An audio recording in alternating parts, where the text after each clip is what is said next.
Mike Reiss. It's a big win, but I got a question for you. First of all, how are you doing? Doing great, Fred, Rich, John. I can feel the energy from you after the win. Mm-hmm. It's very exciting. I mean, I just don't watch college football because you'll see the kids you didn't get.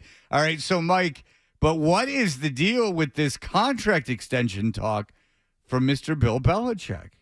We're leading off with that, huh, Fred? Yes, they've won 2 games, Mike. Let's calm down. This is the big story. Is still the future Bill Belichick. What do you know about this? Not much. Not much. That's a closely guarded secret, and I'll tell you. My first reaction was, I don't think it changes any of the conversations that we've had leading up to this. The one thing that I focus on this stuff is, what have we heard from people involved on the record? And I guess I would just point to an interview that Robert Kraft had.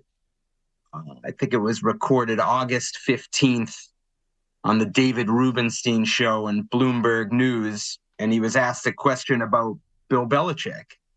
And I think the question was, is he going to stay, or can he stay forever? And Robert Kraft's answer was, I'll let you ask him. He has to decide what's right for him.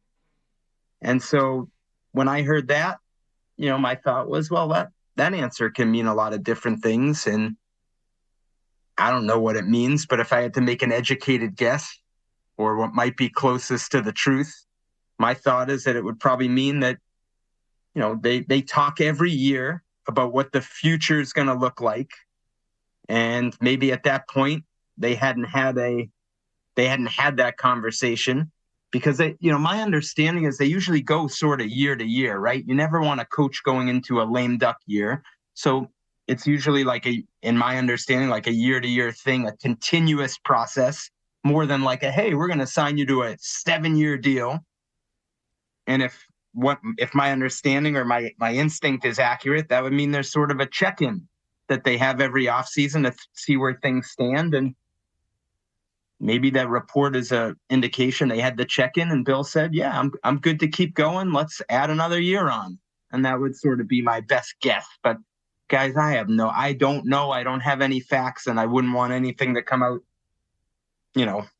that said, hey, this is what he said and this is what it is, because I really don't know. Why do you think it was released yesterday?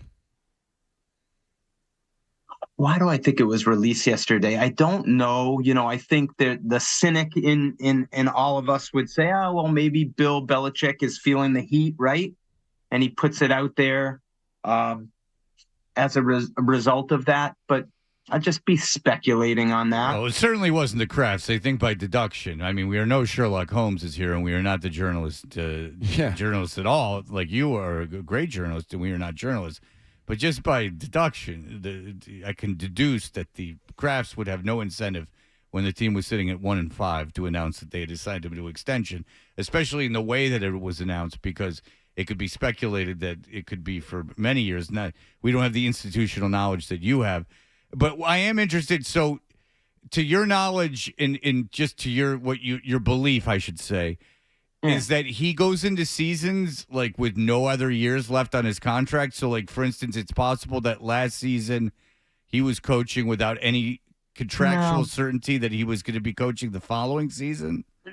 I think it's actually the opposite of that. I think you never want a coach. No, that's right. That's why I asked you. He was saying he never has a lame duck one. He would always have one extra one. Oh, okay. Yeah, that's what he was saying. All right, I'm sorry. I didn't understand that. Yeah, because it's so rare in the world of coaching to have someone with a lame duck year. Anyone, let alone Belichick. Right. Yeah. And my thing is, so I do think when I think about the business of the Patriots and how really the Belichick does it with the players too. Leverage is oftentimes a key word.